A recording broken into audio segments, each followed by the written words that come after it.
So, Paul Krugman of Princeton University and the New York Times op-ed page, you've got a new book out called The Conscience of a Liberal.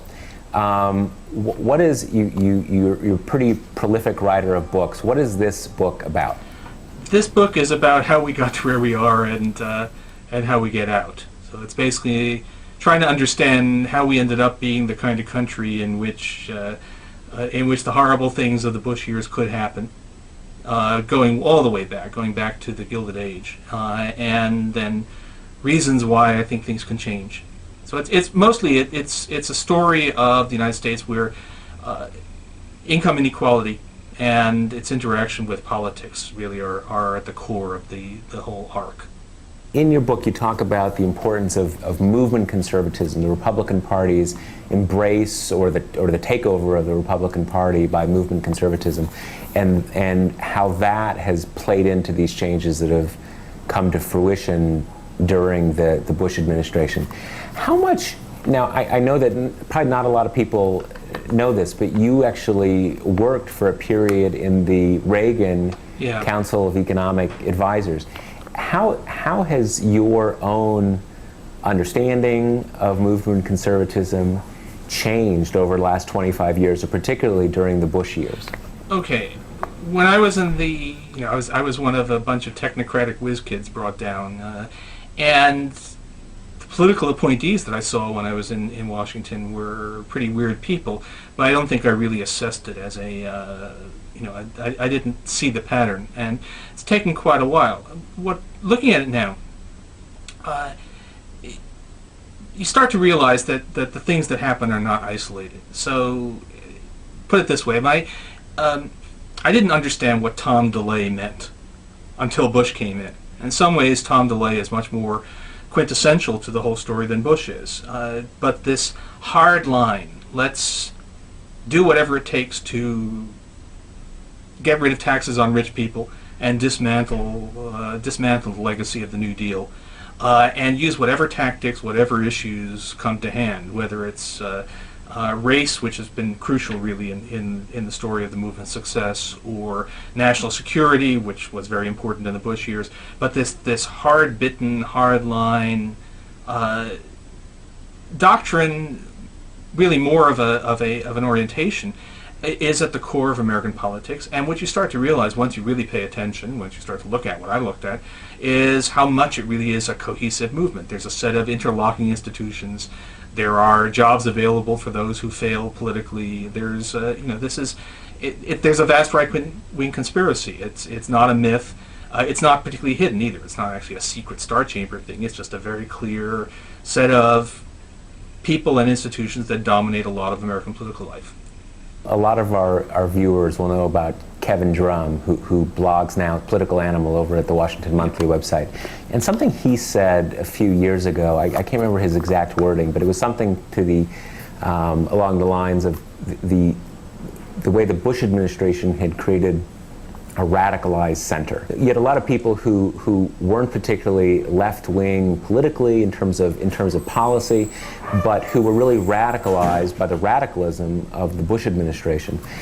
Now, you've always struck me as someone who sort of falls within that paradigm. I mean, radicalism is sort of a funny word, but do you feel that when you think about your own public policies you agree with or don't agree with, do you think your politics in that sense, or your policy views, have changed a lot over, say, the last decade? Or is it more sort of your political stance in a way that isn't necessarily closely connected with specific policies?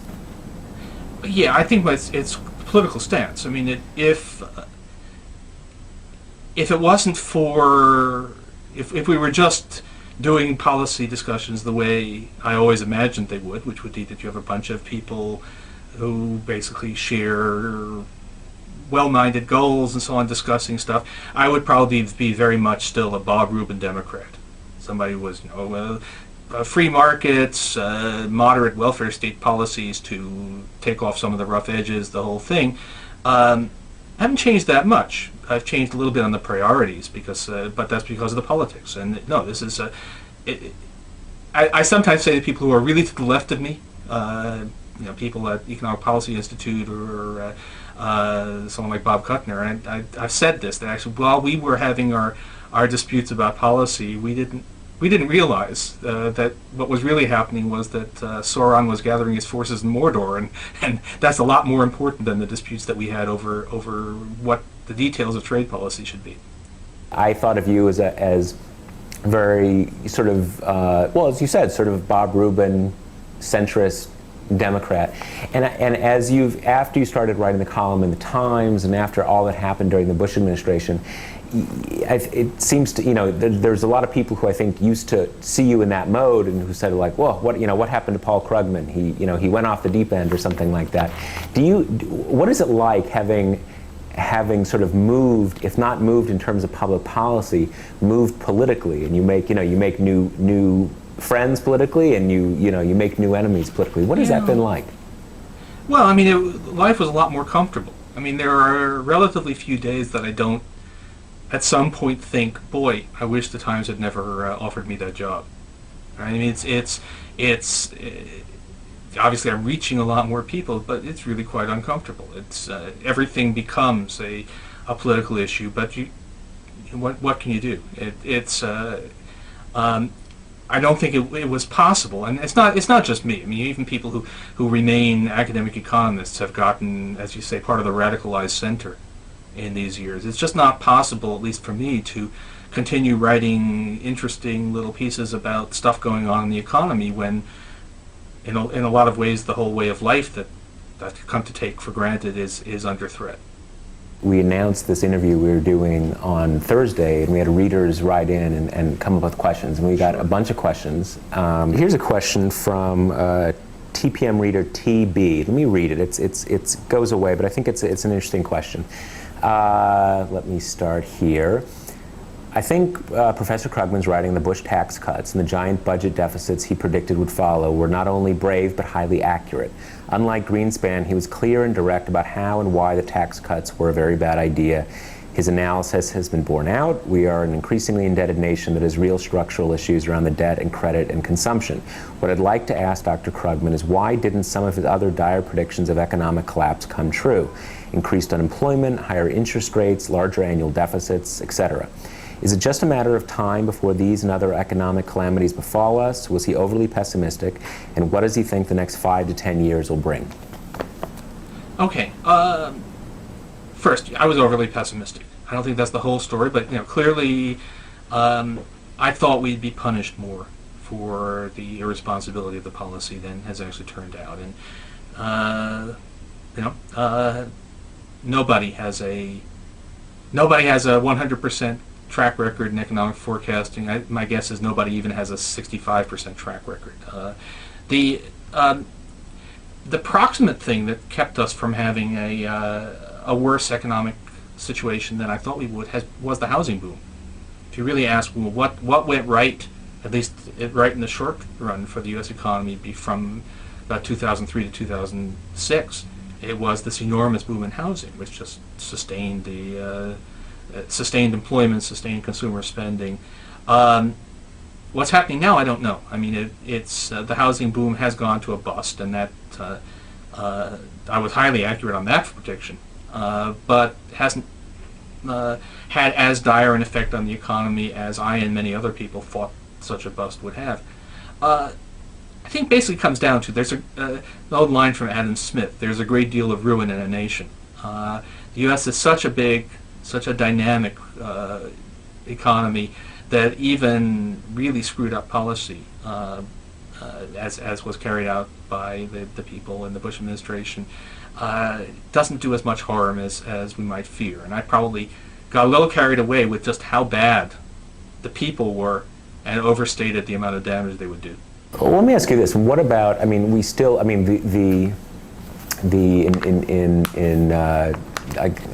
not much for the technicalities of economics, but the year-by-year deficit numbers have trended down somewhat, even for all the funny business about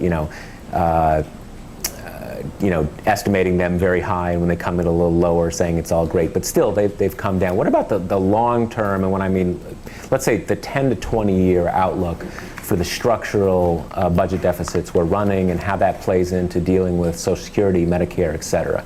That basic issue. How much has the Bush tax cuts really sort of put us behind the 8 ball there? Well, there was a window which is effectively gone now. If we were going to try to do some preparation against the coming winter, the time to do it was between 1998, which when we actually did start to run budget surpluses, and 2011, when the baby boomers start hitting the Medicare and Social Security in earnest, and we blew that chance. We were supposed to be paying down debt. Remember the lockbox? We were supposed to be, saving the entire Social Security system surplus, and instead we squandered that and have run deficits, which is a problem. It makes things worse than they would otherwise be.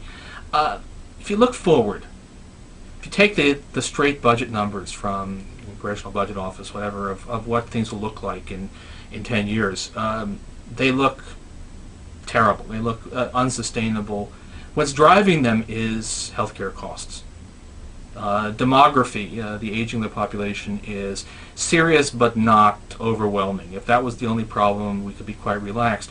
But I don't think this says to me that we're going to have a bankrupt federal government, that we're going to have a great fiscal crisis. What it says is that the healthcare crisis, which is already well underway in the private sector, is going to be spreading to the government as well. And so it's really, you actually look at this and you say, the United States doesn't have a fundamental, it doesn't have an entitlements problem, which is the way that some people on the right like to put it. What we have really is a healthcare problem, and we're going to have to find a way to bring those costs under control. If we do that, then the general fiscal problem becomes a moderate, manageable thing that of a scale that lots of advanced countries have managed to deal with in the past. Well, let's take this as a segue into the last question I wanted to ask, and that is that healthcare is again becoming a big issue, or the idea that we're going to have universal access healthcare in this country has become, at least on the Democratic side, a big issue in this campaign. Let's talk about the 2008 campaign. Do you have a favorite? Do you have what do you think about the Democrats? I'm not allowed to have a favorite. Times rules forbid, right? So in principle, you don't even know which party I favor. Got it. Okay. But in terms of the actual look, the big stand up and cheer moment so far has been when Edwards came out with his plan, which was not the ideal healthcare plan. I'm a single payer Medicare for all guy if I didn't have to worry about political realities, but it was a very good plan, and it looks attainable. It looks like something that could actually happen.